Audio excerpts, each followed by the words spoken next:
Hello, I'm Isaac Hayes III, founder and CEO of Fanbase, and I'm here with a very important message. We are at a turning point in the Black community where we must have equity in the apps we use that scale to billions of dollars. But this time, we own the infrastructure, we own the culture, and we shape the future. And Fanbase is the future. Fanbase combines the free functionality of Instagram, TikTok, and YouTube into an all-in-one platform built for the evolution of social media and monetization. With over 1.4 million users, that's real proof that we are shifting the conversation of tech ownership and equity for creators. So right now, I want you to go to startengine.com/fanbase and invest today. The minimum to invest is $399. That gets you 60 shares of stock in Fanbase at $665 a share. This marks a turning point in Black ownership of social media. If we don't take this opportunity to own social media right now, we will always be customers to our own creations. And that can't go on.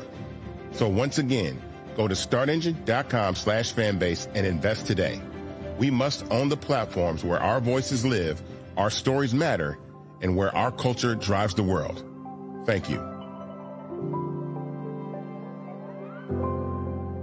Black Star Network is here. Oh, no punches! I'm real revolutionary right now. Thank you for being the voice of Black America. All momentum we have now, we have to keep this going. The video looks phenomenal. See, there's a difference between Black Star Network and Black-owned media and something like CNN. You can't be Black-owned media and be scared. It's time to be smart. Bring your eyeballs home. You dig?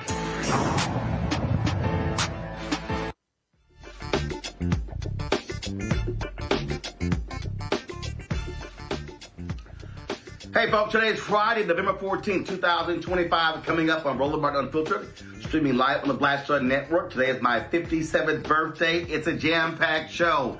I'm here in Bermuda. We're going to be hearing from the premier of Bermuda, David Burt, talking about their goal, their efforts to want to attract African Americans to Bermuda for tourism. Also, we'll hear from PGA Tour Pro Chase Johnson, who I caught up with here at the tournament as well.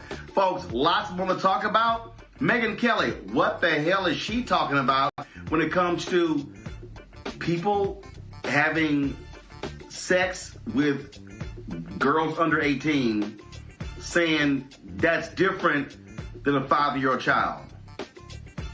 What the hell is she talking about? There's a new prosecutor in Georgia in the election interference case in dealing with Donald Trump and his cohorts. We'll tell you about that. Also, on today's show, guess who's admitting defeat with his tariffs? Donald Trump issued an executive order lowering the prices of groceries. I told y'all that fool was lying. Why do I have to now, for the second time in a week, call out a black person in media for spewing bullshit on the air? This time, again, it's Stephen A. Smith. Yes. Oh, my God. All dealing with Jeffrey Epstein. In Florida, free speech is under attack after a black school board member gets blasted for sharing her thoughts on white supremacist Charlie Kirk. A Baltimore cop facing a stack of charges, including second-degree attempted murder after the shocking video shows him chasing a black man with a police cruiser. We've got the details. Also, MAGA's really upset because U.S. Catholic bishops condemns Donald Trump's attacks on immigration. Ain't this something? They don't mind it when the Catholics talk about abortion, but now they got a problem on this issue. Okay. It's lots to break down. It's time to bring the funk on Roland Martin Unfiltered on the Black Star Network. Let's go. He's got it. Whatever the miss, he's on it. Whatever it is, he's got the scoop, the fact, the find. And when it breaks, he's right on time and it's rolling. Best believe he's knowing. Putting it down from sports to news to politics. With entertainment just for kicks, he's rolling.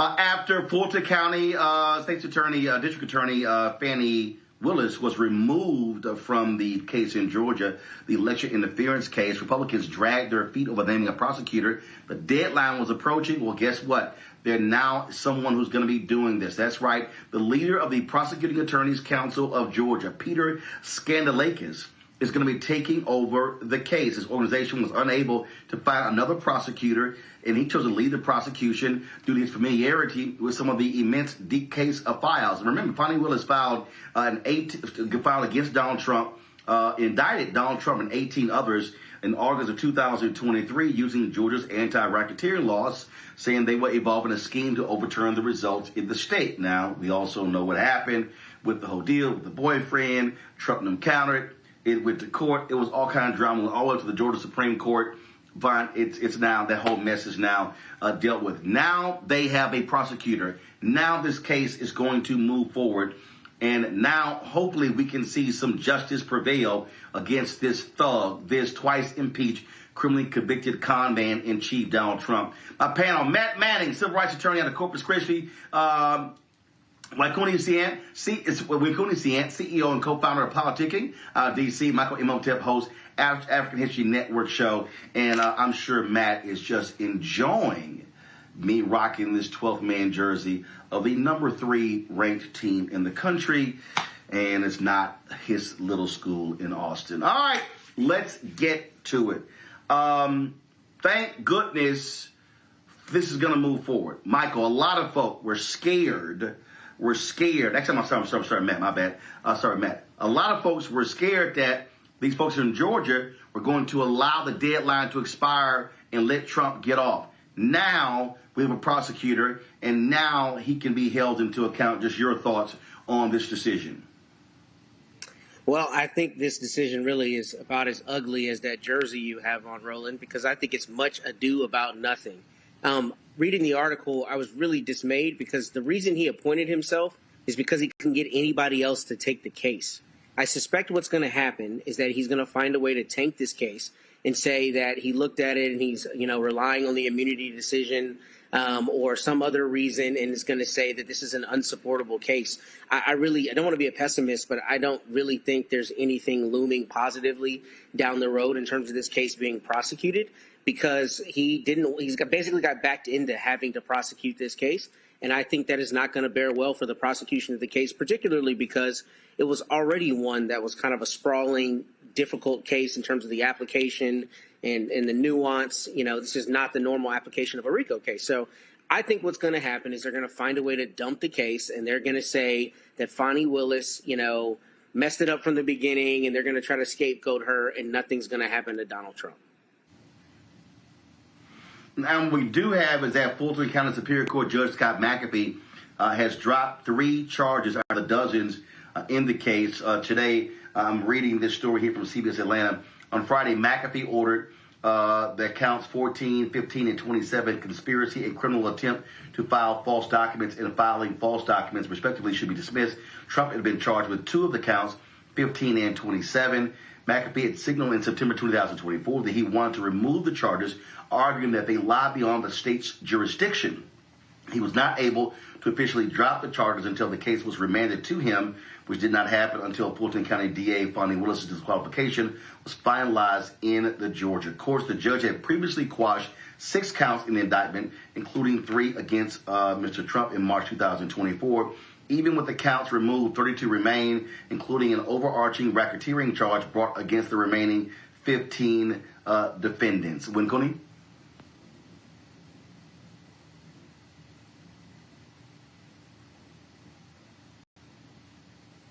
I think you're muted. Thanks, Roland. Happy birthday, by the way. I agree with what Matt. I appreciate it. I think, absolutely. I think the most exciting part of this case was that it was the most likely of all the various criminal charges surrounding Trump to go to trial, because it was actually going to be a state case handled by a local Georgia prosecutor.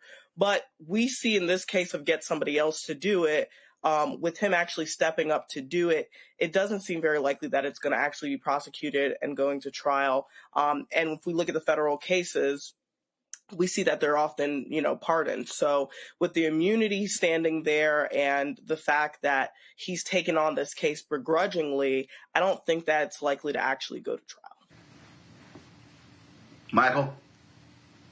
Yeah, also happy birthday, Roland. And you're okay for an alpha. So when we look at this... of course. Yeah.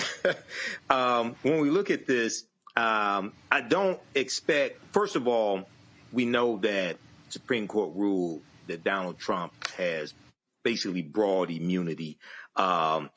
So there are 14 other defendants that still face charges in this case. But when it comes to him, I don't expect charges to be pursued in this. We'll see what happens with the co-defendants.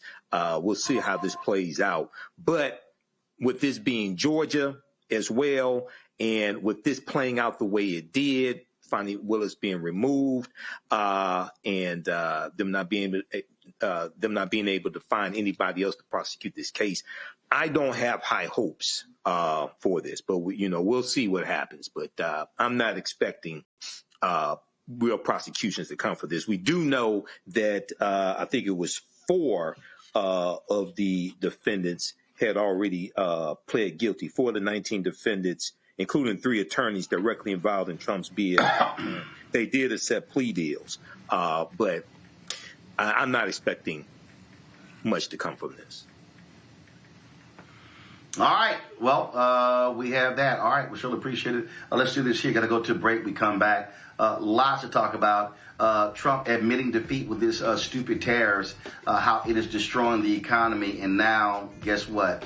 He's like, we got some fixes to make. Also, the release of the Epstein files is leading to lots of drama. A lot of folks talking about it, including Stephen A. Smith, who goes on this rant attacking President Joe Biden, attacking Democrats, but he got his facts wrong.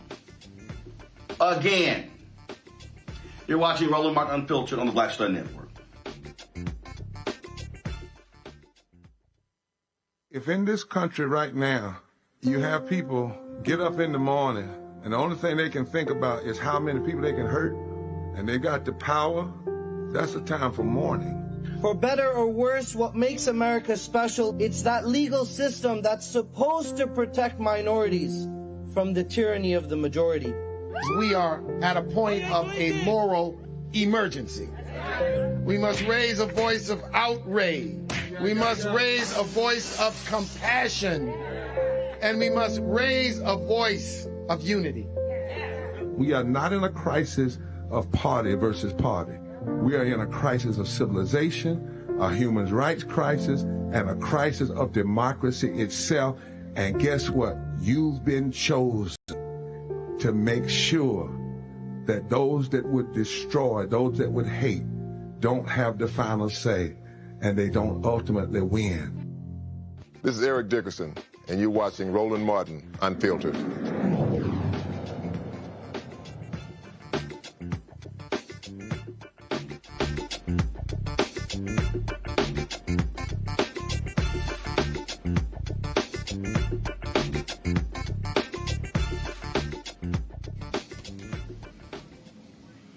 Last 48 hours, a lot of stuff being talked about in Washington, D.C. as a result of these emails from Jeffrey Epstein being released.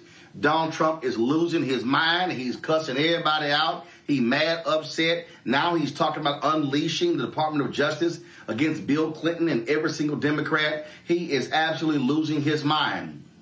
Somebody else who has lost their mind over this stuff is Stephen A. Smith. On his Sirius XM radio show, he went on this loud rant. If you didn't see it or you didn't hear it, check this out. I have no problem with the Epstein files being exposed. I think anybody who's done what Jeffrey Epstein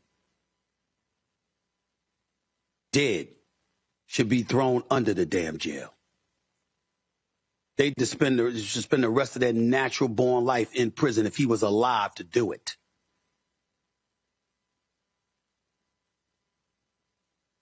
Young girls being sexually molested is as disgusting as it gets. It is as vile as it gets. We ain't making any excuses for anybody like that.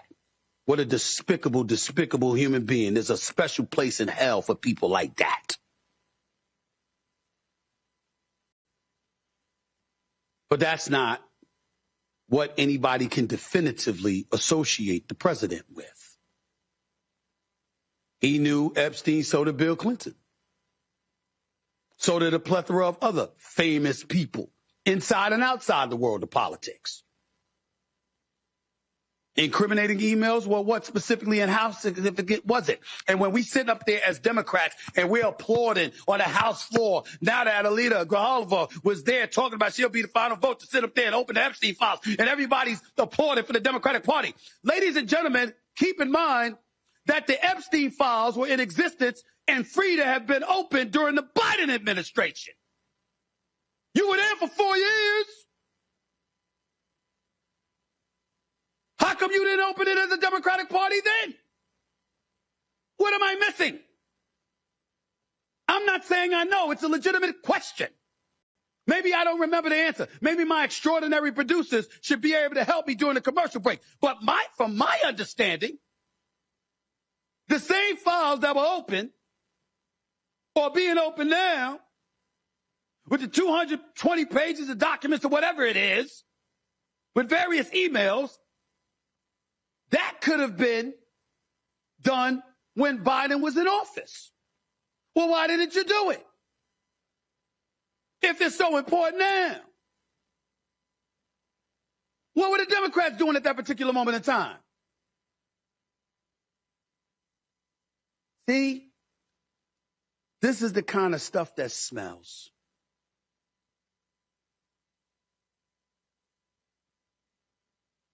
Because my attitude is just deducing how much they despise Trump is if there was some real bona fide dirt on him, since you went after him with the 34 felony convictions, which essentially was deduced to him paying hush money to Stormy Daniels, a porn star, So she wouldn't reveal their happenings with one another leading up to the election in 2016.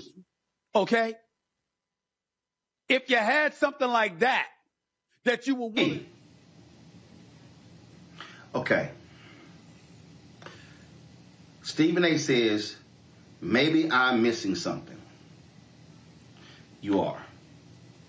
Then he says he has an extraordinary producer, and maybe they could research it. Yeah. How about you do the damn research before you go on the air on an epic rant, Stephen A? Like, I don't understand why black people or other folks with shows don't know how to do research before they open their mouths. What you just heard is misinformation and disinformation. Do you know who corrected Stephen A? Somebody named Julie K. Brown. Julie K. Brown is a reporter for the Miami Herald. It has been the Miami Herald that has done amazing reporting on the Epstein case. We know about all the details of what's happened with Jeffrey Epstein, the previous deal being cut, the sweetheart jail deal he got because of Julie Brown and the reporters of the Miami Herald. This is what she tweeted. This is a complicated case with a, quote, all caps, a lot of files. So I know it's easy to confuse what's what. What Stephen doesn't understand is that the emails released Wednesday are from Epstein's estate.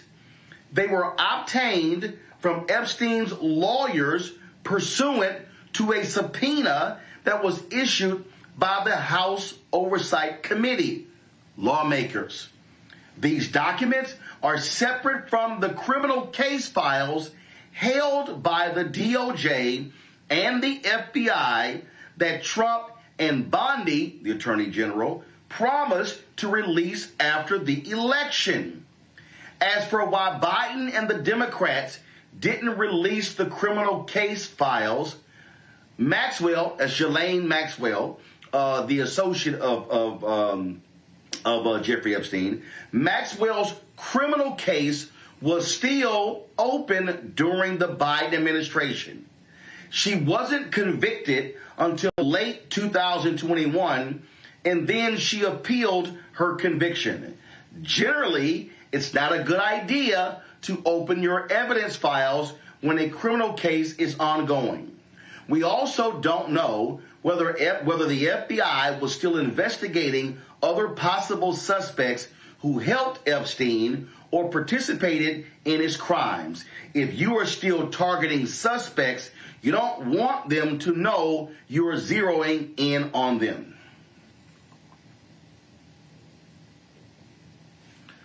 This is what I keep trying to tell these people who are in media. When you have a mega microphone, you need to be judicious with how you use it. You need to be careful with what you say and how you say it, and you need to have your facts right. So when people are then listening to you, they're taking cues from you. And so all of a sudden, folks are going, oh my God, what the hell were Biden and the Democrats doing? They couldn't release them because they didn't have them. And so Stephen A. is broadcasting on Sirius XM radio all around the country. And people are taking his clip and they're reposting it on Twitter, on Instagram, on Facebook, on TikTok, on Snapchat, on Fanbase, on Spoutable, Spill, LinkedIn, everywhere. And he's wrong. And see, this is what I cannot stand. I cannot stand when a journalist or a media personality says, I'm just asking a question. I'm just giving my opinion. What the hell are you talking about?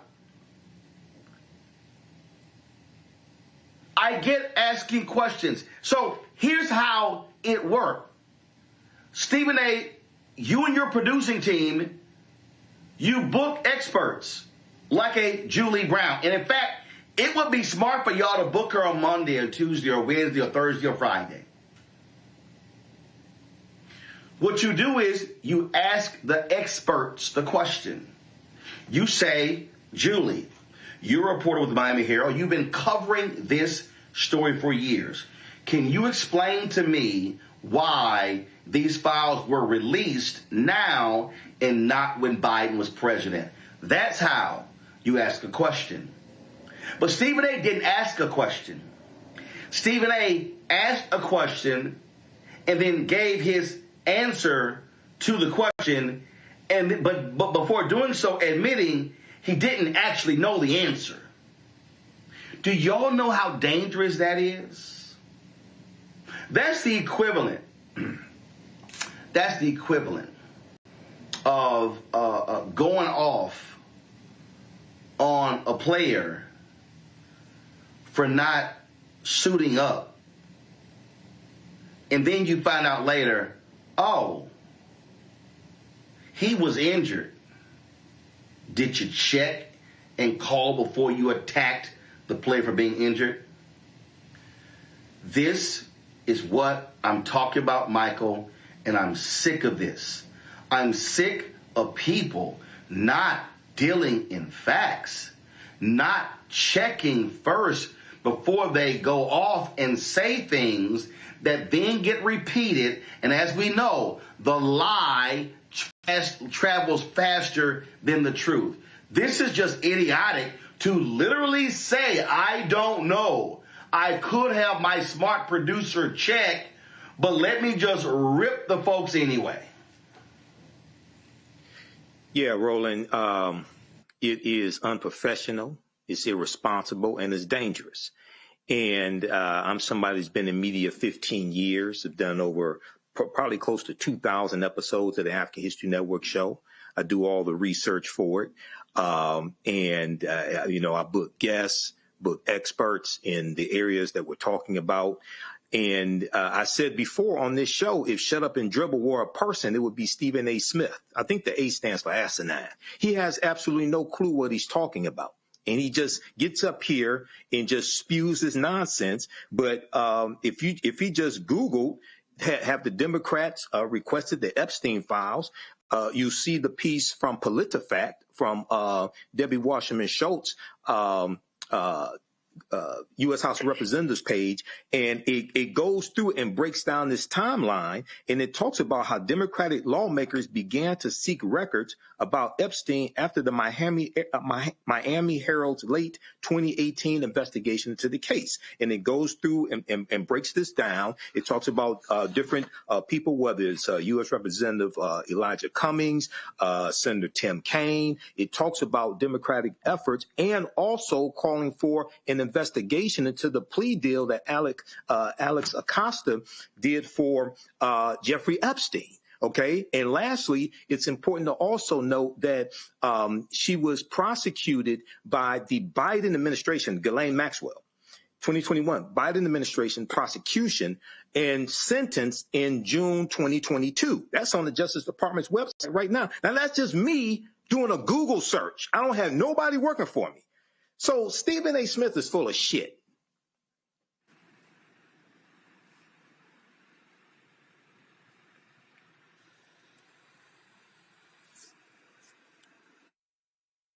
I don't, when Coney, I'm just, here's a perfect example, when Coney. If you want to say, Democrats, why are you now making such a big deal out of the Epstein files? Okay, fine. You give that commentary, give that rant, whatever. If you want to say, hey, the people who also are really pushing this Epstein stuff is the hard right. Now, if you want to criticize them, okay, go right ahead. But what I don't understand is how you literally admit that you don't know the facts, and then you then choose to opine on what happened not knowing the facts. Here's the deal. I don't know all the ins and outs of the Jeffrey Epstein story. But what I do know is that I follow Julie K. Brown. And what I do know, Win Cooney, is that she follows me. And I have been following her Twitter feed for quite some time. And I get the facts from her. And if I had a question regarding this case that I wasn't sure about, it's a good bet.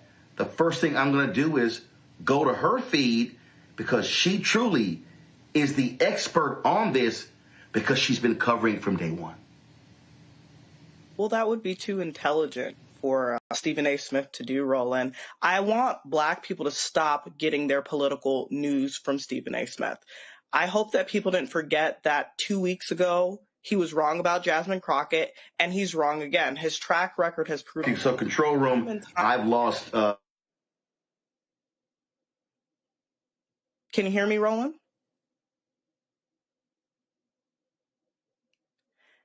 His track record has proven time and time again that he's made it the issue of the public to go fact check and see what he's saying is true or not true. And in this case, it's clearly not true. We already went through all the logistics on why his statements were erroneous. And then 2 weeks ago, when he spoke about his public critique of Jasmine Crockett, he was lambasted by Black media and the Black community for getting it wrong. Yet he's still not learned his lesson on how to fact check. He's still not learned his lesson on how to do basic research to ensure that what he's saying is right. And this is the issue with giving anyone with a microphone a platform. How does that continue to help the Black people that Stephen A. Smith has continued to posture himself as helping by miseducating them? Continuing to miseducate Black people is an issue. Not only that, but in this salacious rant, he makes it a party issue.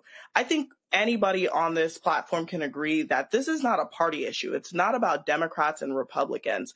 This issue is an issue about, something salacious like a sex crime involving minors, and everybody involved needs to be held accountable for it. By again making it a Republican Democratic issue and saying, why didn't the Democrats unseal the files sooner? Why wasn't this done? Why wasn't that done? And pointing it to the Democrats. Oftentimes I ask myself, is Stephen A. Smith being paid by the Republican Party? Because he's doing a fantastic job of following the footsteps of President Trump in terms of miseducation. So we really have to see that stop. And if Stephen A. Smith is going to continue to posture himself as a champion of Black people, he needs to start by getting the facts right. So, my opinion on it is I think when Cooney's right, I didn't get a chance to hear everything she was saying. But, one of the things I think is kind of lost in this conversation in two respects is first, when you're somebody like Stephen A. Smith and you have the kind of following that you do, you act in a fiduciary capacity, meaning when people are listening to you, there's an element of trust, right? They need to be able to trust that what you're saying, especially when you're speaking on a topic du jour as major as the Epstein files and the release of that information, and whether the sitting president was involved in sex trafficking or involved in the abuse of minors, then you need to be, judicious, to use your word, and smart about making sure you're not spreading misinformation. But the larger overarching thing for me is the premise of his comments was that he was implying, right, that this is like politically motivated, or they didn't do this under Biden and now they're doing it under Trump. Look, when somebody gets elected president, they talk about whether they're going to release their tax returns and all this other information that's relatively arcane about that person's life. You mean to tell me it's a surprise or it's somehow immediately nefarious that the world and the country would want to know if he was involved in the sexual abuse of minors? Of course, you absolutely need to know that. And we live in a per se bizarro world where the president can even have this kind of relationship with a person like Epstein and not immediately be excoriated and run out of the White House. That alone is, I think, a proof positive sign of where our society is these days. But for Stephen A. Smith to imply that people should just, immediately read into that somehow there's something nefarious going on is stupid, because Trump's been trying to hide this information. We know the Republicans have been trying to hide it. And part of it is because if you're that close to somebody, then there's a good chance you saw and or participated in things, and the American people absolutely need to know that about their sitting president. So none of that surprises me, and I think he's got a fiduciary duty to be better about the information or misinformation that he's putting out. Thanks for that analysis, Matt. You're watching Roland Martin Unfiltered on the Black Star Network. We'll be back in a few minutes. Hatred on the streets, a horrific scene, a white nationalist rally that descended into deadly violence. White people are losing their damn minds. As an angry pro-Trump mob storms the U.S. Capitol, we've seen shootings. We're about to see the rise of what I call white minority resistance. We have seen white folks in this country who simply cannot tolerate black folks voting. I think what we're seeing is the inevitable result of violent denial. This is part of American history. Every time that people of color have made progress, whether real or symbolic, there has been what Carol Anderson at Emory University calls white rage as a backlash. This is the rise of the Proud Boys and the Boogaloo Boys. America, there's going to be more of this. Here's all the Proud Boys, guys. This country is getting increasingly racist in its behaviors and its attitudes because of the fear of white people. The fear that they're taking our jobs, they're taking our resources, they're taking our women. This is white fear.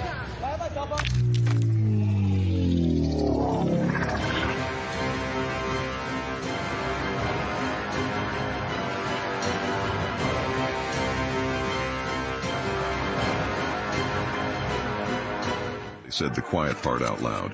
Black votes are a threat, so they erased them. After the Supreme Court gutted the Voting Rights Act in 2013, Republican legislatures moved fast.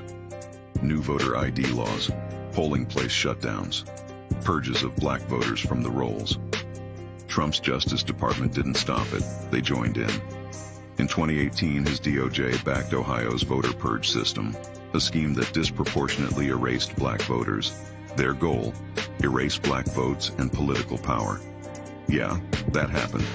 These are the kinds of stories that we cover every day on Roland Martin Unfiltered. Subscribe on YouTube and download the Black Star Network app. Support fact-based independent journalism that centers African Americans and the issues that matter to our community.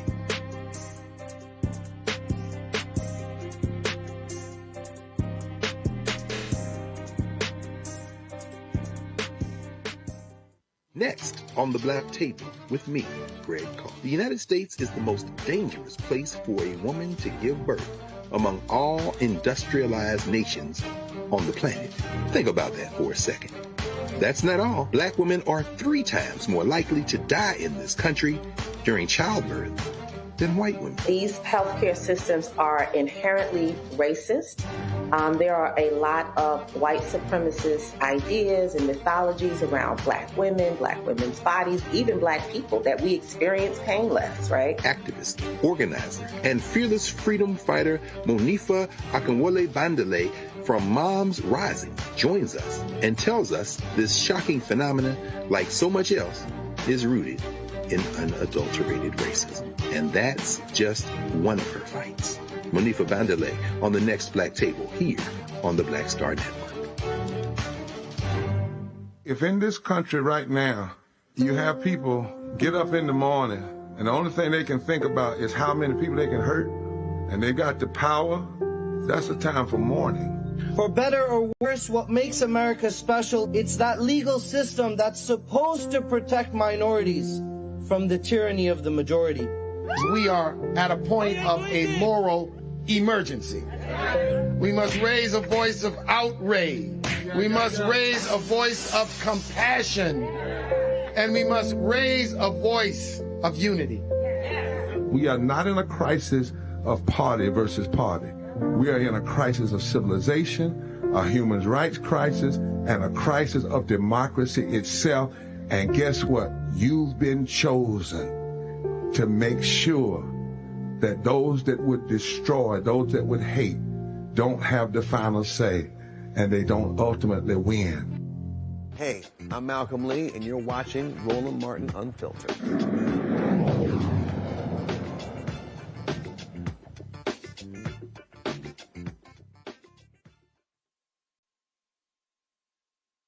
A Baltimore police officer is indicted on multiple charges, including second-degree attempted murder, after being caught on video chasing a black man with a police cruiser.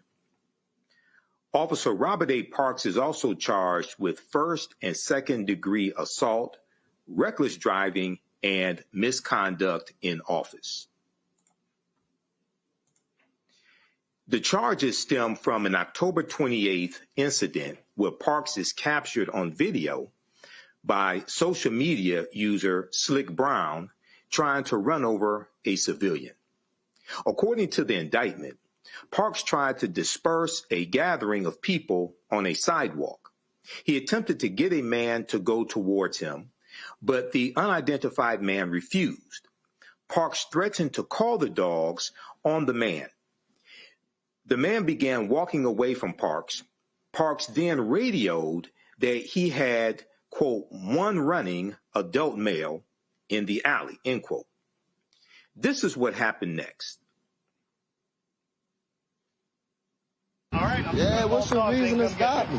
You ain't even got no reason to stopping him, bro. Hey, yo, walk off, Trey. You hit the alley, yo. Go ahead, Trey, walk off, yo. He beating. You ain't even got no reason to stop me. Hey, yo, what the fuck? You gonna hit him with the car? Yo, what the fuck, bro? Yo, hell no, yo. Hey, yo. Come back this way, yo.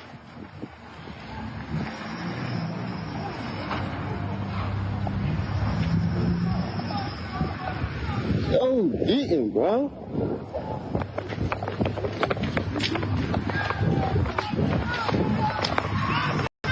That's his dumb ass. Dumb ass. Fucking dummy.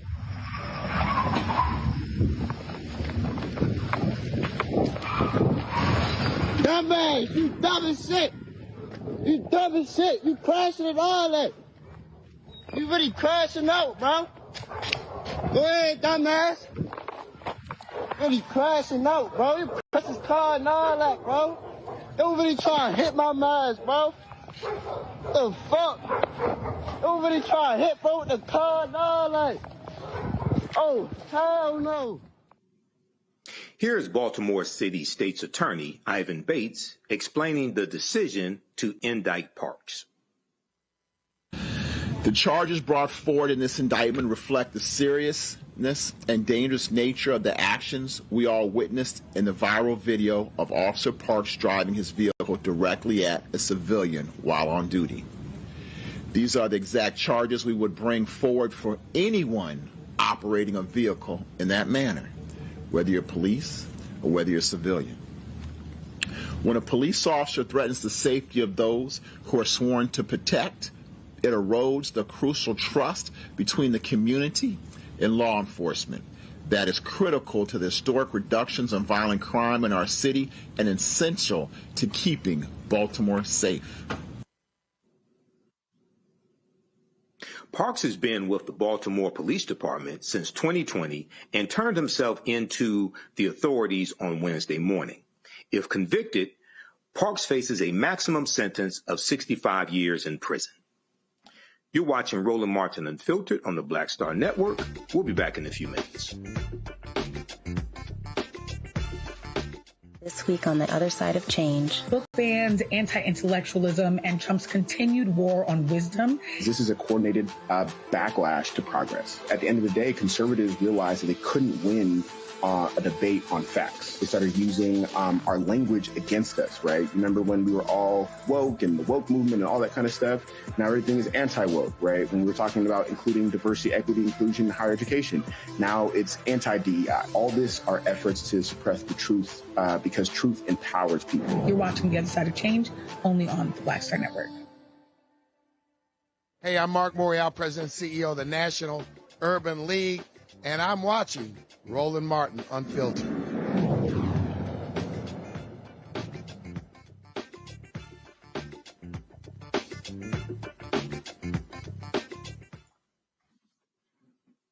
Welcome back to Roland Martin Unfiltered. Michael Imhotep sitting in for Roland. I want to go to our panel for this discussion. I want to start with you, Matt. You are an attorney and also a defense attorney. What are your thoughts on this case?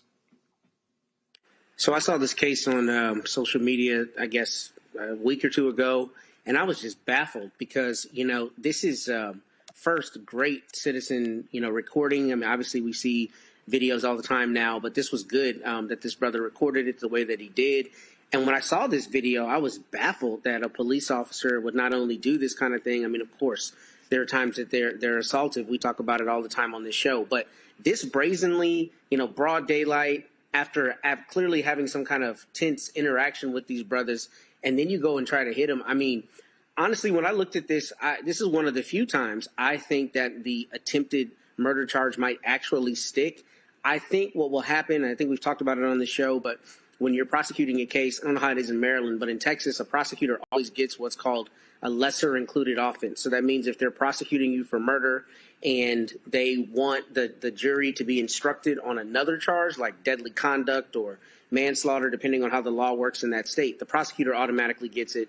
Defense can get it if they have evidence. But I tell you that to say here that if the prosecutors ask for a lesser included and the jury seems, the evidence comes out, like the jury might be on the fence about whether he really premeditatedly intended to kill him, every day of the week, I think he's cooked and convicted on deadly conduct or some kind of manslaughter, attempted manslaughter, reckless type charge. Because what's very clear here is he's trying to hit this guy with the car. The struggle will be the intent and whether he intended to kill him. Because I read the Maryland statute and it doesn't really read like you're doing an act that's clearly dangerous to human life, the way sometimes states write their laws. Here it's a premeditated intent to kill. I think that may be a little bit of a difficult issue for the jury. But I think this guy is dead to rights. If I were defending him, I would be trying to get a plea deal because there is absolutely no question about what happened. There's no question about the operation of the vehicle, no question about his intent to try to hit him because after he misses him the first time, he keeps chasing him. So I think that it's good that they're prosecuting this case. And, the brother said it perfectly. He said, man, you are literally crashing out. Like, I've never seen anything like this. And I've watched thousands of police videos. And I'm not surprised that they charged him with this. And I wouldn't also be surprised if the feds came in and prosecuted this because this is just, you got to lay the hammer down on someone like this. So he's going to get a lot of time. Okay. Now, Cooney, what are your thoughts on this case here? It's very disturbing to see this video, even though we are thankful to social media user Slick Brown for capturing the video. Yeah, the video is damning. I'm so thankful, as Matt said, for the technology that we have accessible nowadays, because we know as Black people that this has been happening for years and years and years. And so oftentimes, even though it's the first time we're seeing it caught on camera, we know that it's not the first time that this has happened, certainly not in Baltimore history. What I wanted to focus on is the fact that in these cases, what infuriates me the most is that the officer is simply suspended without pay. Obviously, we know it's going to go to trial, and as Matt said, he's probably cooked. But another important thing to note is that they won't be able to call him as a witness at all right now. So any cases that involve him or require his testimony for conviction will be dismissed. And so that's actually not ideal, right, for the carriage of justice. But it's something that's very, very fair considering the fact that he's obviously shown himself not to be a reliable source. But the other question that I wanted to address is why isn't a person like this immediately fired, right? They're being charged with attempted murder, and they're still just suspended without pay. And really what it boils down to, gentlemen, is how police contracts work to protect their own. Police contracts, like labor contracts, they govern the working conditions under which officers operate. And effectively, they've rendered police departments' disciplinary and oversight processes ineffective, as officers are rarely held accountable for wrongdoing. Now, in this case, it's very cut and clear. And as Matt said, if I was defending him, I would be trying to get a plea deal or maybe trying to decrease what the murder charge is. But I don't think it's any possible way that he won't be convicted. But the problem with the police system as is that while he is on trial for this, he's still just suspended without pay. He's not immediately fired. And with cases that are this cut and dry, I feel like we do need to make an example of these police officers, these bad cops that are continuing to increase friction between inner cities, urban communities, and the police forces that be. Now, Matt, I had a quick question for you. In the story, it said that he attempted to get a man to go towards him, referring to Parks, but the man refused. An unidentified man refused. Parks threatened to call the dogs on the man. So when you hear that a officer threatened to call the dogs on a subject, what goes through your mind? How does that add towards any of the charges that are filed against an officer? I think it goes to premeditation and intent, clearly, right? Because if the person has refused his order and he's angry, which we clearly see in the first part of this clip, then it's not easy for a jury to infer that that anger led to premeditation. I don't know how the law works in Maryland, but my understanding of premeditation, at least the way it was taught in law school and the way I've seen it in practice, is that you can premeditate something in a split second, right? So it's not implausible for this jury to say he was mad that the person didn't respond to his orders. Clearly, whatever happened that preceded this, got him angry. And then obviously he tried to hit a person who was a pedestrian who was on foot with his car. I am a defense lawyer, so I always think of ways that doubt might creep in, right? But this also might be the case where I'm wrong. This might be the case where the jury has no problem whatsoever with attempted murder. They say, we think you formed the intent to kill him, and every day of the week we're going to convict you of attempted murder. This might be that case, and that would make perfect sense to me if it happened. And the interesting thing, not only about the dog, but is about whether he responded to that order and didn't, come to the order. I have a case like that right now. And depending on where you are, the case law often says that you don't have to respond to that. So it's interesting that we're talking about this today because in my case, my guy ended up getting body slammed because he didn't want to identify himself. Texas law doesn't require him to identify himself. And I think that's important in this context. I don't know how it works in Maryland, but if that brother didn't have to identify himself and that cop got mad and all of this transpired because of that, that's another sign of the kind of abuse you see with police officers, because when they tell you to do something and you don't do it, even if you're within your rights, they get mad and sometimes they try to kill you. And this is exactly why, to go to Win Cooney's point, we absolutely need to bury this guy under the jail, because when you have this kind of power, you can't be wilding out the way this was, trying to literally hit and kill people with your car. So he's going to get a lot of time in my estimation. Right. Now, Win Cooney, I had a last question for you. So I know because of the Black Lives Matter movement and because of the social justice movement, we've seen an emphasis on better understanding police contracts. We've heard about police officers' Bill of Rights, things of this nature, right? Now, there was also a period of time going back to about 2022, 2023, when you had a nationwide shortage of police officers as well. Okay, and various police departments were asking for more and more officers. Do you think that we need more officers who want to be the type of officers that the social justice movement said they wanted to see? Those that only use lethal force when you've exhausted all other methods, those that see people as needing to be protected as opposed to being police, things like that. What are your thoughts on that?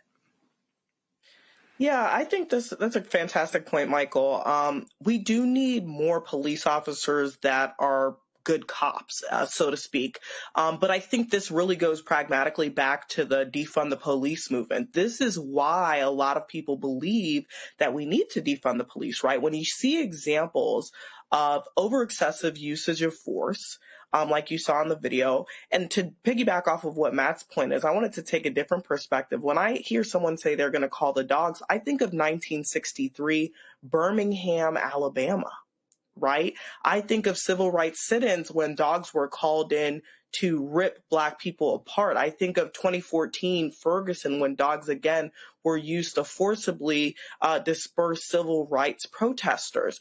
And so when we continue to see overusage of excessive force, it doesn't make people excited to sign up to become police officers, particularly within these areas that police officer constituent relations are already extremely contentious. So I think this is where we get the two camps, right? We get the camps that are advocating for better cops, cops that are utilizing their powers for good, that are building relationships and bridges within the communities. And then we have the other camp that says, hey, we need to defund the police. We need to lean on community policing more. We need to lean harder on mental health resources for Black and brown people.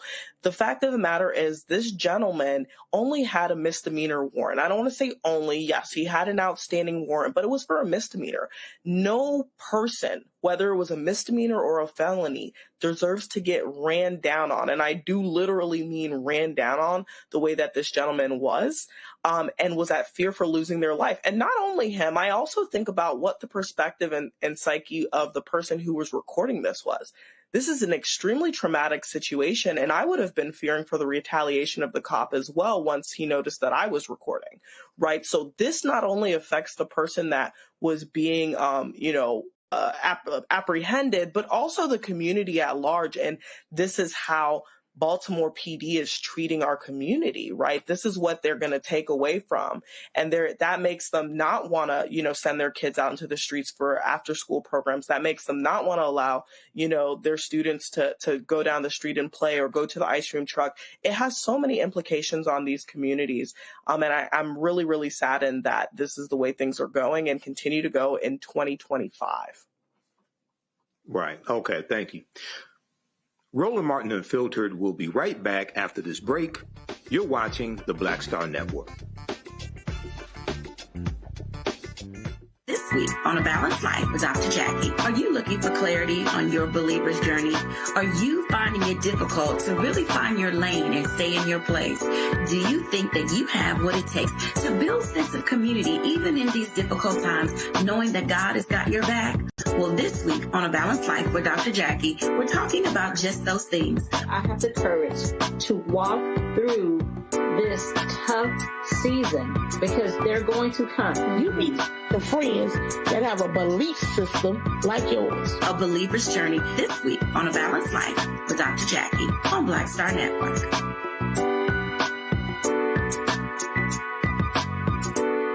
This week on the other side of change. Book bans, anti-intellectualism, and Trump's continued war on wisdom. This is a coordinated backlash to progress. At the end of the day, conservatives realized that they couldn't win a debate on facts. They started using our language against us, right? Remember when we were all woke and the woke movement and all that kind of stuff? Now everything is anti-woke, right? When we were talking about including diversity, equity, inclusion, and higher education, now it's anti-DEI. All this are efforts to suppress the truth because truth empowers people. Watching the other side of change only on the Black Star Network. Hatred on the streets, a horrific scene, a white nationalist rally that descended into deadly violence. White people are losing their damn minds. As an angry pro-Trump mob storms the U.S. Capitol, we've seen shooting. We're about to see the rise of what I call white minority resistance. We have seen white folks in this country who simply cannot tolerate black folks voting. I think what we're seeing is the inevitable result of violent denial. This is part of American history. Every time that people of color have made progress, whether real or symbolic, there has been what Carol Anderson at Emory University calls white rage as a backlash. This is the rise of the Proud Boys and the Boogaloo Boys. America, there's going to be more of this. Here's all the Proud Boys, guys. This country is getting increasingly racist in its behaviors and its attitudes because of the fear of white people. The fear that they're taking our jobs, they're taking our resources, they're taking our women. This is white fear.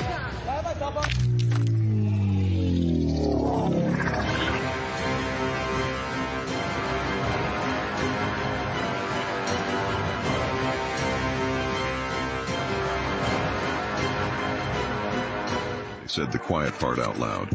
Black votes are a threat, so they erased them. After the Supreme Court gutted the Voting Rights Act in 2013, Republican legislatures moved fast. New voter ID laws, polling place shutdowns, purges of black voters from the rolls. Trump's Justice Department didn't stop it, they joined in. In 2018, his DOJ backed Ohio's voter purge system, a scheme that disproportionately erased black voters. Their goal, erase black votes and political power. Yeah, that happened. These are the kinds of stories that we cover every day on Roland Martin Unfiltered. Subscribe on YouTube and download the Black Star Network app. Support fact-based independent journalism that centers African Americans and the issues that matter to our community.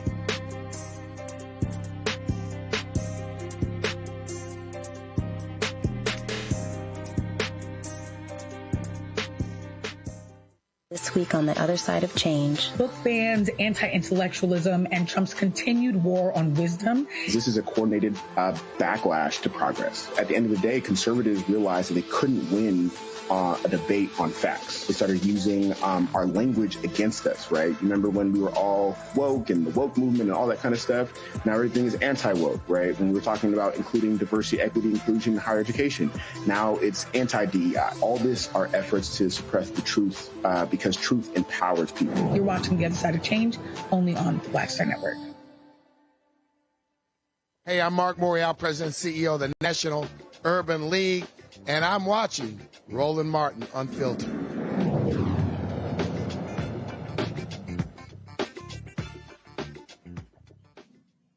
Charlotte, North Carolina is the latest city preparing for the Trump administration's immigration enforcement actions. Local officials report that federal immigration agents could start arriving as early as this weekend. However, specific details regarding the operation, including the number of agents and their exact plans, have not been communicated. Mecklenburg County Sheriff Gary McFadden has stated that his office will not participate in the operation, and Mayor Vi Lyles is urging the community to remain calm, emphasizing that local police are not involved in these efforts. Currently, Charlotte is on high alert, with the community calling for transparency, safety, and protection for all residents. Patrols are set to begin in New Orleans, with plans to deploy as many as 200 Customs and Border Protection agents in the coming weeks. I want to go to the panel with this, and I'll start with you, Winkuni. So what are your thoughts on this? This is the latest city under siege by the Trump administration, saying they want to crack down on crime, using immigration, undocumented immigrants as a pretext for a way in, to send customs and border agents, et cetera, ignoring the statistics showing that crime is declining in the various cities that they're going into. What are your thoughts on this? You know, it's extremely upsetting, Michael, because, you know, I'm the child of two immigrants myself. I'm a Haitian American, and so this is something that disproportionately affects my community. But what we've seen President Trump do again and again is defend sending the military and immigration agents into these Democratic-run cities, Los Angeles, Chicago, even our very own nation's capital. And he continues to say that the reason for this is to fight crime. But like you said, that's not a correlation that's been proven. But we also have to think about what is the precedent that he's trying to set long-term with this politically. I think that by sending these ICE agents into blue cities, he's trying to send a message out to the constituents of that actual state. And what we see here is that Charlotte is a Democratic stronghold right now. And the state's going to have one of the most hotly contested U.S. Senate races in the country next year. So I think President Trump is paying special attention to North Carolina. All right. So, Matt, when we look at crime statistics in Charlotte, and MSNBC talked about this today, violent crimes, we see violent crimes are down in 2025 compared to 2024. They're down by approximately 1,000. Homicides, 62 in 2025 compared to 82 in 2024. Aggravated assaults, 3,494 in 2025 compared to 4,311 in 2024. So we see a downward trend. What are your thoughts when we see this continued effort from the Trump administration to disregard crime statistics, but also to cut the grants that were going towards community violence intervention groups that were helping bring down those crimes? Well, we've talked about it on the show many times, and many times it's you opining astutely on this. But what it comes down to is the base does not care about reality. They care about the rhetoric, which is why you can get on TV and beat that drum, till you're blue in the face, that crime is running rampant and all these things. And the statistics, including statistics from your own FBI, say demonstrably that's not true. But you continue saying that because you want to continue creating the furor that allows you to be the Führer and bring in the goose steppers, right, to these Democratic-controlled cities. That's all it is. I mean, I heard this on NPR this morning, and it was reported that neither the sheriff there in Mecklenburg County nor the local police had any idea what was going on. And what's crazy about that is, the idea that federal law enforcement would come in and not work with local law enforcement. Of course, there are times that they're distinct, but they also work together in task forces and things all the time. But to Win Cooney's point, I think when you're trying to make a political point about not only democratic cities being these bad places, but moreover, you having, an overriding authority, whether that's through a show of force or just brazenly saying it, you go into these places and you do these asinine,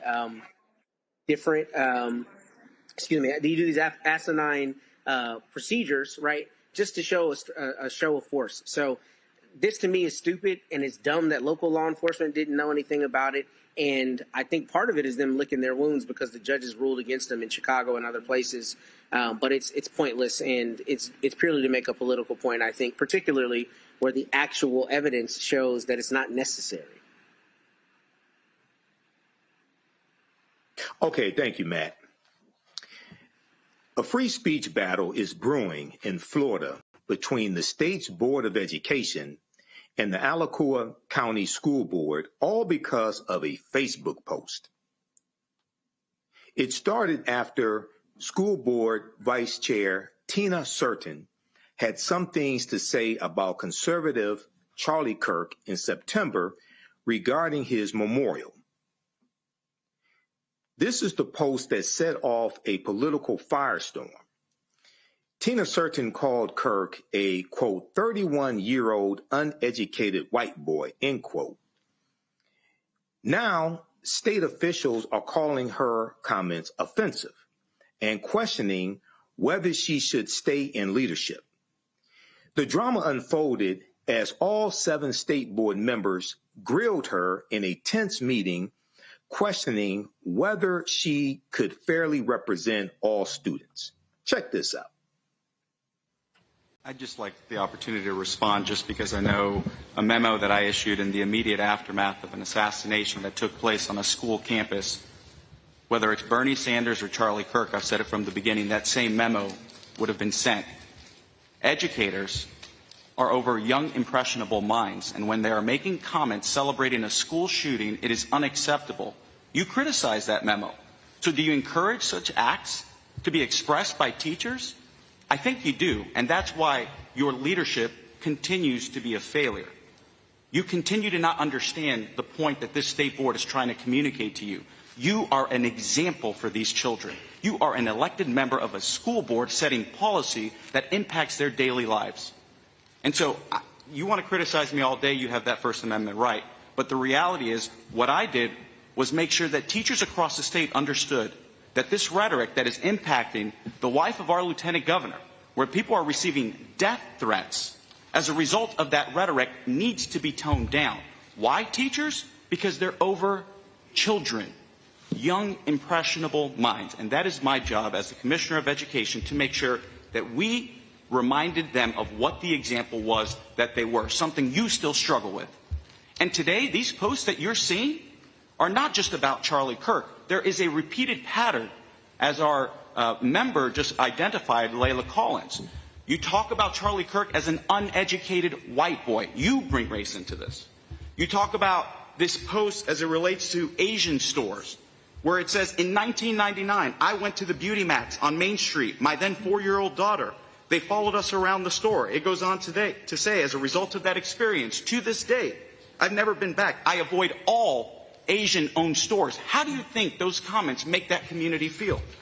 And then we go on to the next post, number 3, where it says, in the district operated by A. Green, these, again, are your words. They move in and then want to change things, SMH. I figured my they is white people. Again, you bring that into your posts. It's ironic that you criticize Charlie Kirk's comments and not recognize that you do, you bring race into your post. The next slide, part 4. You like a post that says, white women have always been central to building, maintaining, and protecting racial violence. They weren't the sidelines, they were the architects too.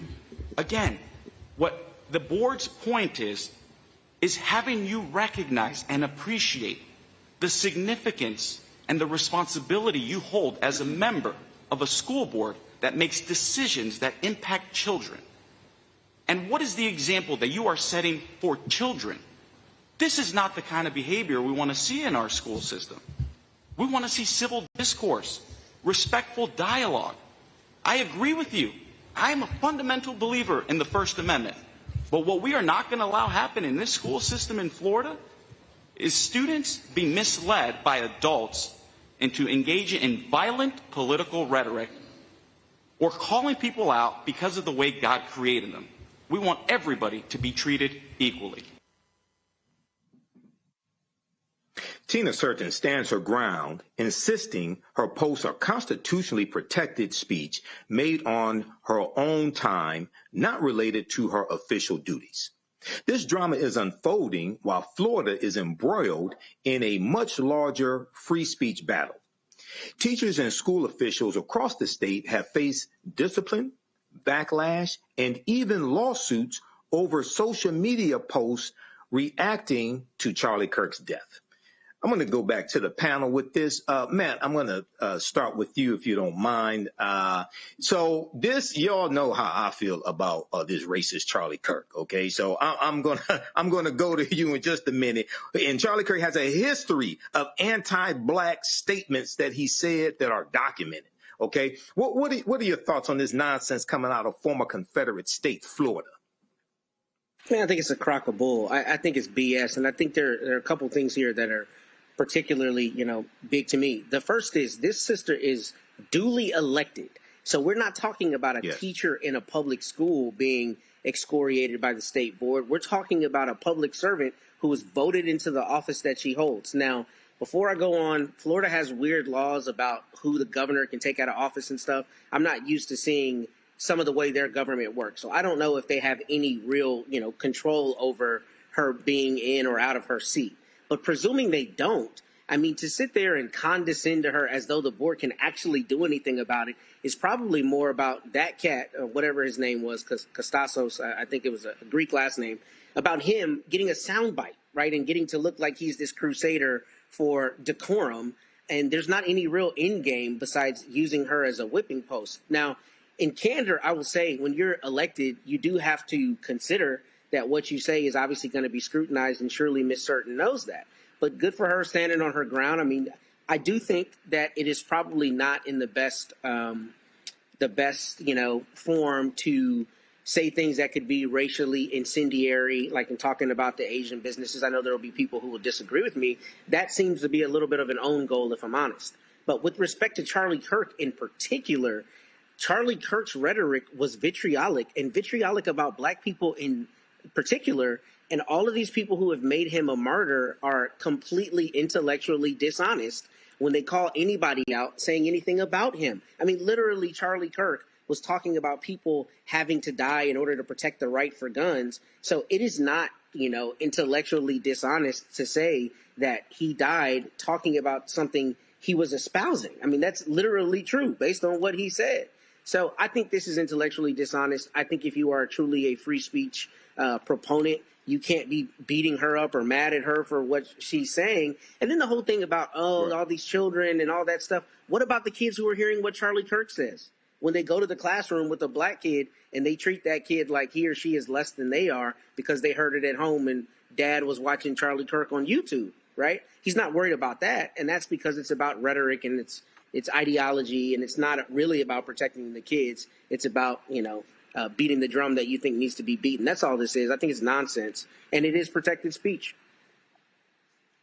Right. Now, Wayne Cooney, let's get the straight. Charlie Kirk is an unqualified college dropout. Okay. He is an unqualified white boy. And he did talk about prowling blacks. He was a proponent of the great replacement theory. He did say on January 23rd, 2024 on the Charlie Kirk show, if I see a black pilot, I'm going to be like, boy, I hope he's qualified. He did say that George Floyd was scum. Okay. And he also did have negative things to say about Michelle Obama, Sheila Jackson Lee, Ketanji Brown Jackson when it came to affirmative action, and said, you do not have the brain processing power to otherwise be taken really seriously. You have to go steal a white person's slot to go be taken somewhat seriously. So what are your thoughts on this unqualified white male college dropout, Charlie Kirk? And also the attack on Sister Tina Certain for standing up for her rights. A few thoughts. Number one, Tina innocent, okay? There was not one lie that Tina said in that particular Facebook quote. I agree with Matt. Some of the comments about Asian American, etc., were incendiary. But in terms of what she said about him, she was absolutely spot on. Charlie Kirk was a bigot. He was open about that. He was uneducated. He did drop out of school. And he was also able to raise millions and millions of dollars in building Turning Point USA, which is one of the biggest parts of the Republican Party now, and how they actually are able to touch students on college campuses. It's a breeding ground for bigotism in this country and white supremacy. And it's absolutely something that had to be stopped. Now, as a black person, I don't celebrate the death of anyone. Right. But I don't believe that that's what she was doing in that post. What she was speaking is speaking facts. And as you guys were talking about Florida, it's not a formally Confederate state. It's still very Confederate as far as I'm concerned. I was raised in South Florida. I'm a voter in Florida. And it is still an extremely racist state. And so it is really, really important that we are questioning these types of racial rhetoric, especially when they're being, pillaged in the schools by someone like Charlie Kirk. Now, I think, like Matt said, Ms. Certain may want to think a little bit more about the personal views that she's putting online as someone who is elected in office, right? But I think if we're talking about the First Amendment and we're talking about what someone's putting on Facebook, the United States and Florida particularly needs to come to a concerted agreement on what is permissible and not permissible from an elected official. We can't have someone that's sitting president in the highest office of the United States saying grab them by the pussy and then being upset when other people are stating their views. If we're talking about leading by example, we got to be really, really, really crisp on what that means and what that looks like for the next generation. Right. Thank you. You're watching Roland Martin Unfiltered on the Black Star Network.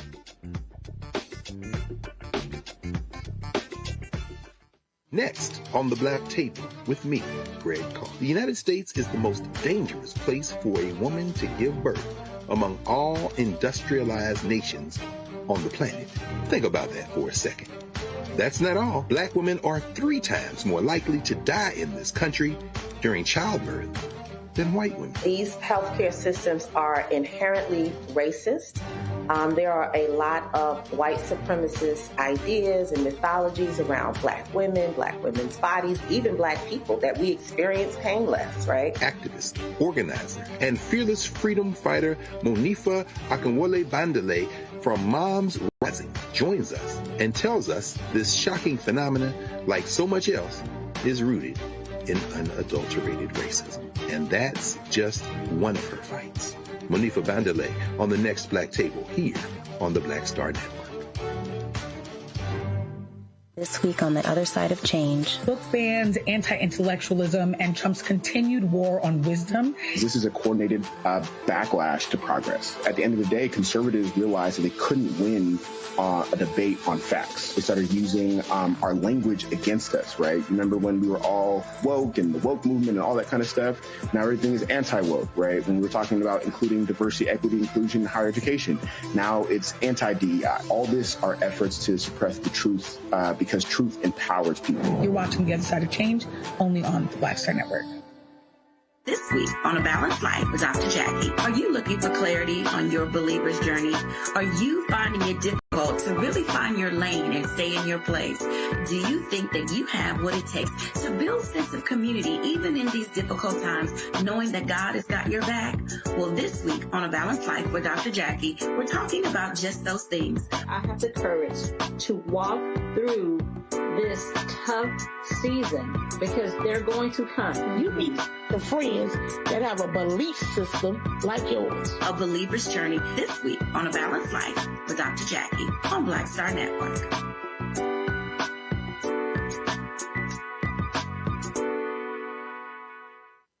If in this country right now, you have people get up in the morning and the only thing they can think about is how many people they can hurt, and they got the power, that's the time for mourning. For better or worse, what makes America special, it's that legal system that's supposed to protect minorities from the tyranny of the majority. We are at a point of a moral emergency. We must raise a voice of outrage. We must raise a voice of compassion. And we must raise a voice of unity. We are not in a crisis of party versus party. We are in a crisis of civilization, a human rights crisis, and a crisis of democracy itself.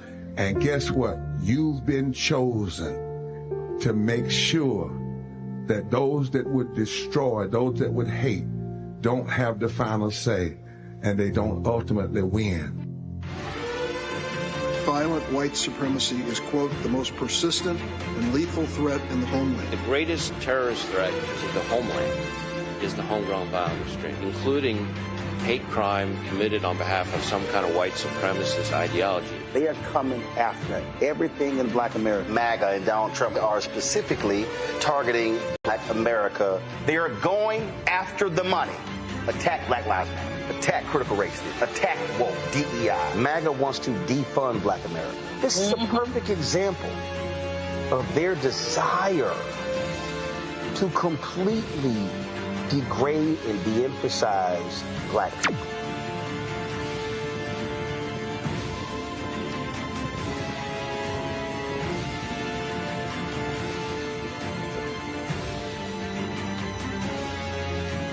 I'm Swing Cash, Basketball Hall of Famer, and you're watching Roland Martin Unfiltered.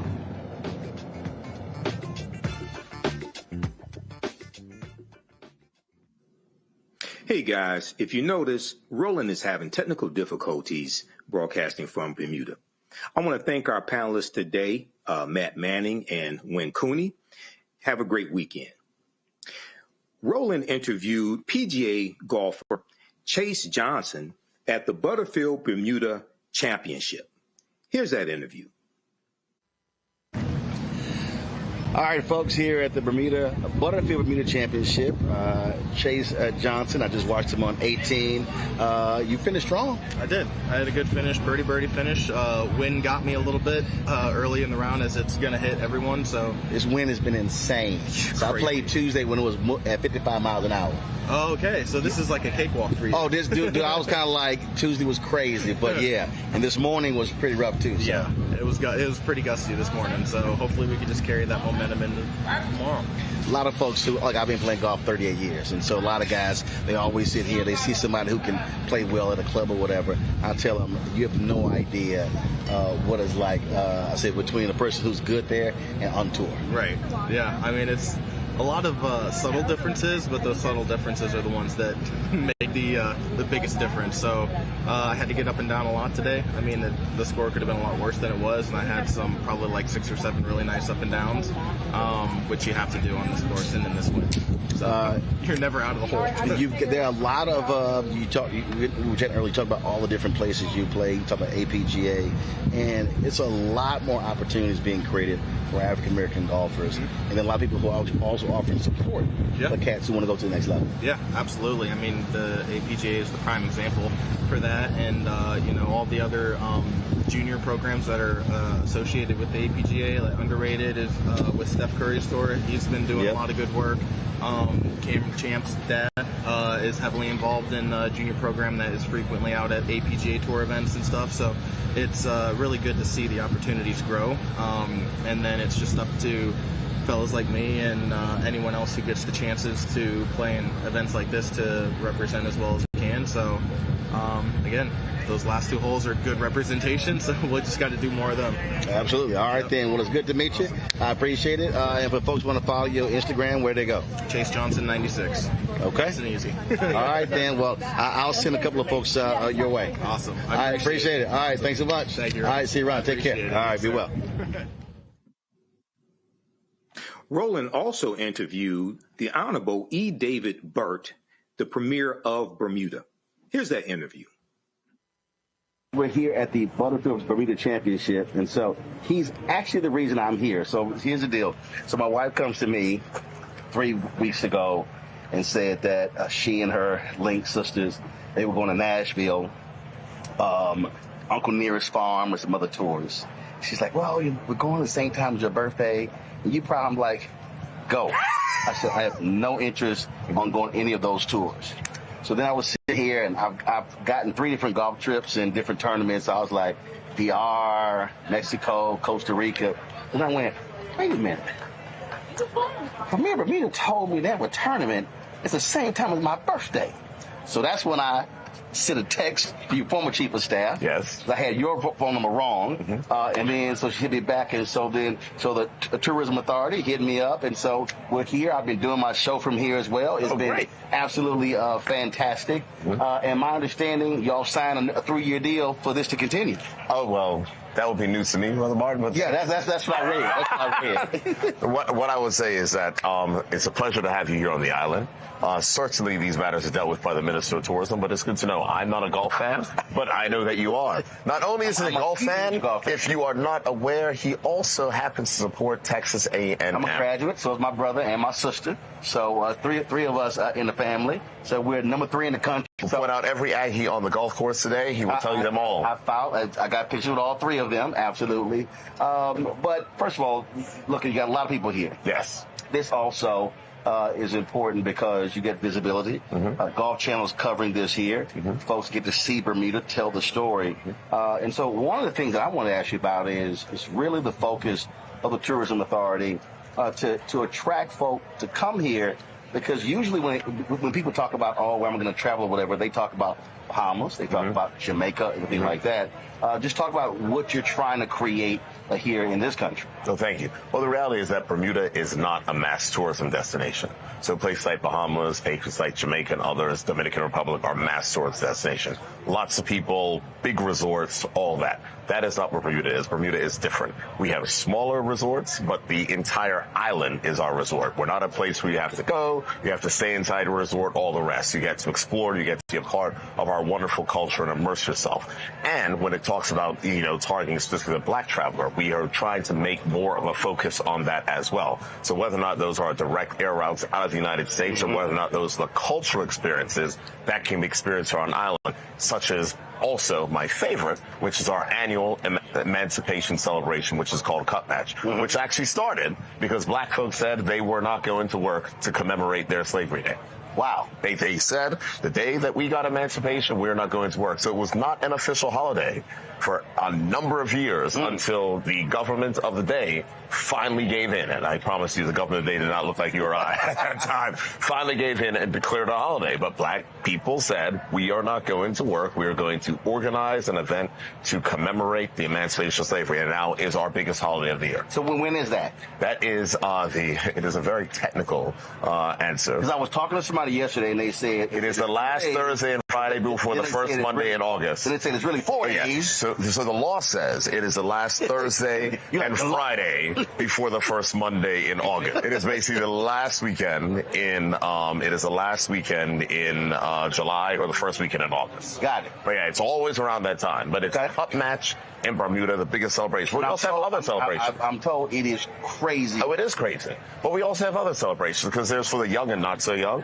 So we have our national heroes. So there's a story also about Mary Prince, who was instrumental in dismantling slavery inside of the British colonies, who wrote in a book, Mary Prince. And so she's one of our national heroes, in addition to many other persons who have historical significance for Bermuda. And news that weekend, we have our national hero celebration, but we also have Bermuda Carnival, which is an amazing event and celebration. And, I would say if you are someone who likes a little bit of fun, it is continuous revelry for 4 straight days, kind of like Cup Match. Cup Match is kind of 5. It's a 2-day holiday, but it goes on for 5 days. Hidden meaning in there is like continuous revelry. Continuous revelry.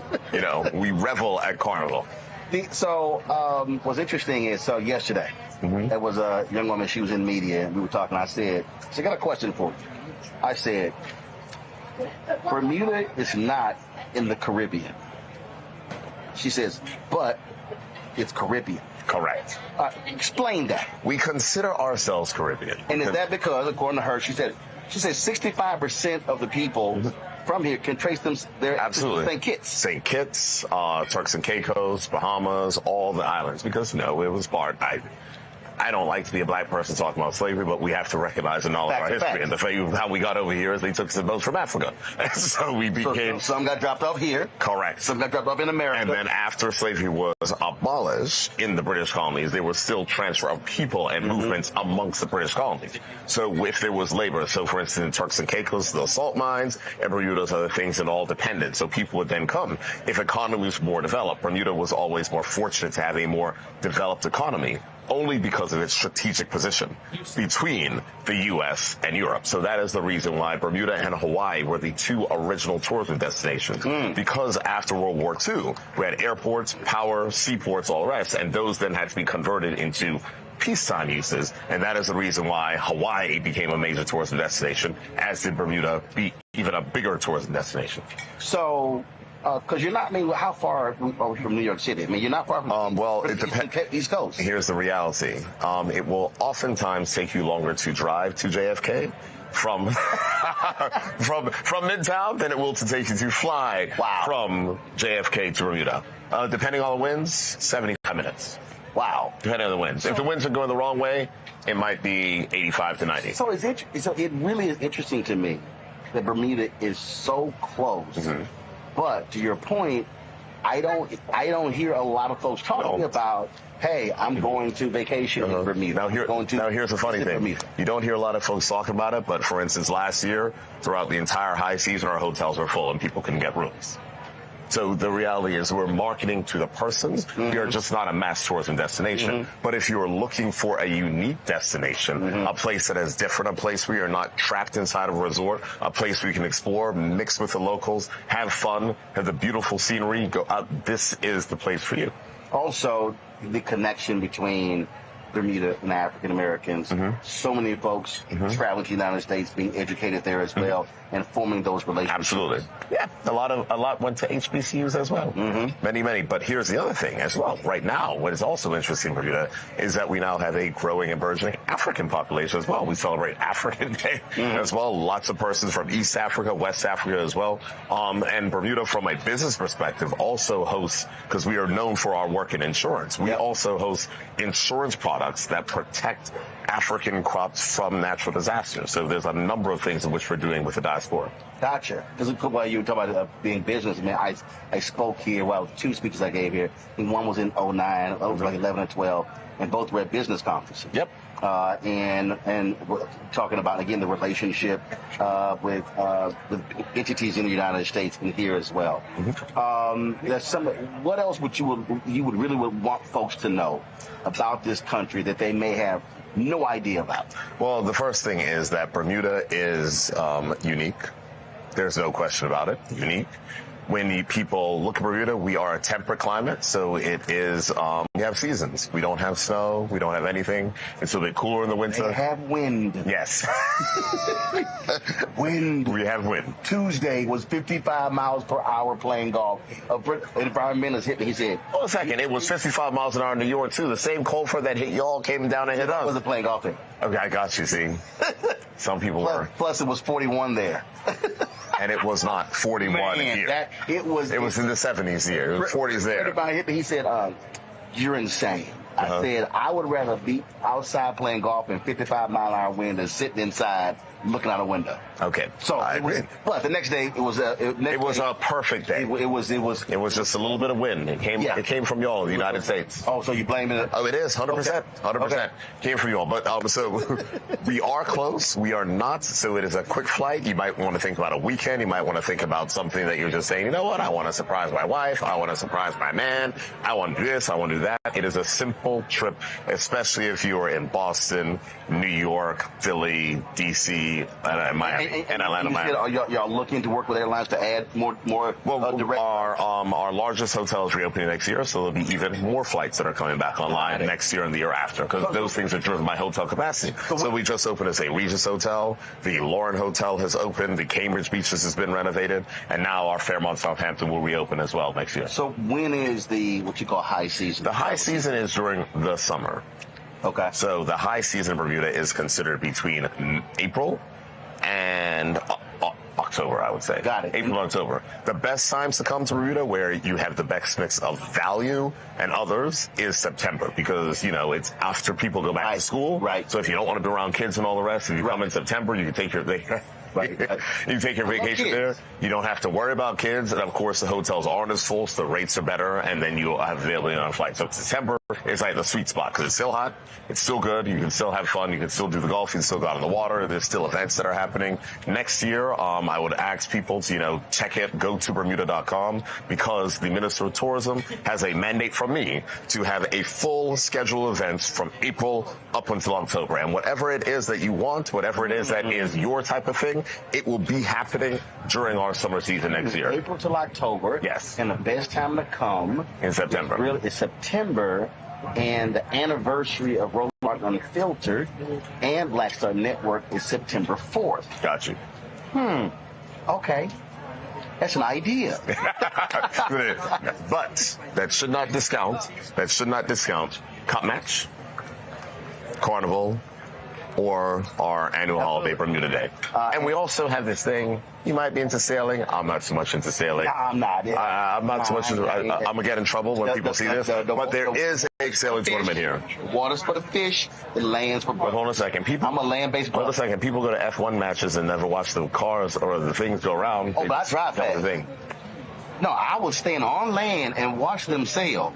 But yeah, we... Oh, no. I'm not telling you to go in the water. I'm saying it's like this. Yeah. And so it's like an event. So we're doing that next year. It's come back next year. That's the beginning. That's the kickoff of the season, beginning of May. So I said, go to Bermuda.com. I'll have the whole list. While they're sailing, I'm playing golf. I mean, you can. That's my priority. There's a golf tournament around that time, too. My wife knows. That's only priority. Last one. So the sister came on my page, and she had the audacity to say that Deltas run this island. And I said, darling, listen, my wife one of y'all, but no, I said, this is Alpha land. That's my understanding. Well, Alphas run the country. Soror. Delta Soror. I appreciate you.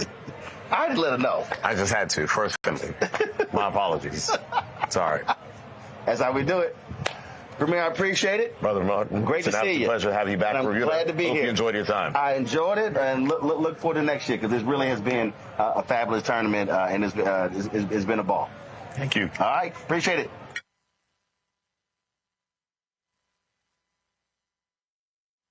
And have a good night.